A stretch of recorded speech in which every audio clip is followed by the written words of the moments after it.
Welcome po sa 5th generation na Bishop and welcome to another unboxing and testing. Shoutout natin si Ma'am Erica ng Bulacan.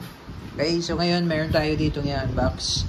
This is the 1322 variable pump American Classic.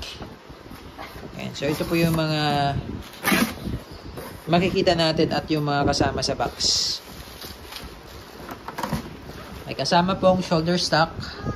Yan, so po pwede siya sa 1377, yun yung 177 na model. Ito yung shoulder stock. Ayan.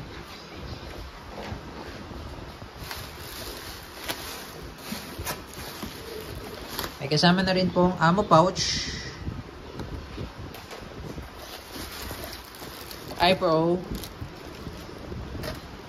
At saka syempre yung pellet na caliber 22, 14.3 grains, 175 pieces or 175 shots. At syempre yung pistol. Yan, American Classic variable pump.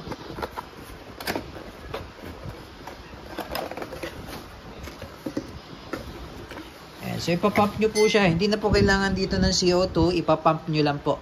Ipapump lang. Ito yung pump niya. 1, 2, 3. So, that's minimum. Load. Meron siyang safety cross bolt. Ayan, kabilaan yan. Ayan, nakasave. Yan naman yung fire. Ayan, minimum of 3 shots. Minimum of 3 pumps. Sorry. Minimum of 3 pumps. Maximum of 10 pumps. Regardless po sa pump is equal to 1 shot. Okay. So, halimbawa, ipapump mo siya ng 10, isang putok lang po yun. Kung ipapump mo siya ng 3, isang putok pa rin po yun. No? Every pump is equal to 1 shot, regardless of the pump, kung ilang pump po ang gagawin natin. Ayan. Tapos, i-install nyo lang yung yung shoulder stock para magiging ganito po itsura niya. Ayan. Ayan. So, madali lang naman siya mag-install, sir. Tanggalin nyo lang yung screw. Ayan. Mari-remove nyo yung grip. Tapos, insert nyo lang to. Ayan, insert nyo lang. Ayan, insert. Ayan. So, ganoon lang po. Ayan. Tapos, sa pagbabala, sir, ma'am, bolt action po siya, no? Ayan. Ikakasan nyo po. Tapos, ipapasok nyo lang yung bala dyan. Ayan. Tapos, pwede namang balahan nyo muna bago i-pump or di kaya i-pump muna bago balahan. Kahit na alin po doon na mauna, walang problema. Tapos, pa-pump natin siya ng 4 pumps. Sorry. 5 pumps na, 5 pumps. Ayan.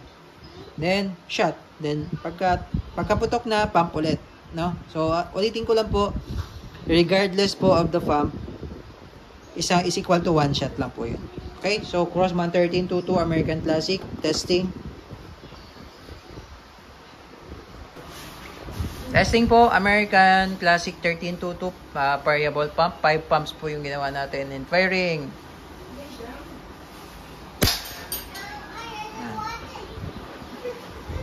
I-pump po natin ang 10. 3, 4, 5, 6, 7, 8, 9, 10. Okay, 10 pumps. Then, kasa. Okay, load ng bala. Okay, and firing. Ayan. So, mas malakas siya pagka ipapump mo siya ng mas marami. Okay, 1322 American Classic.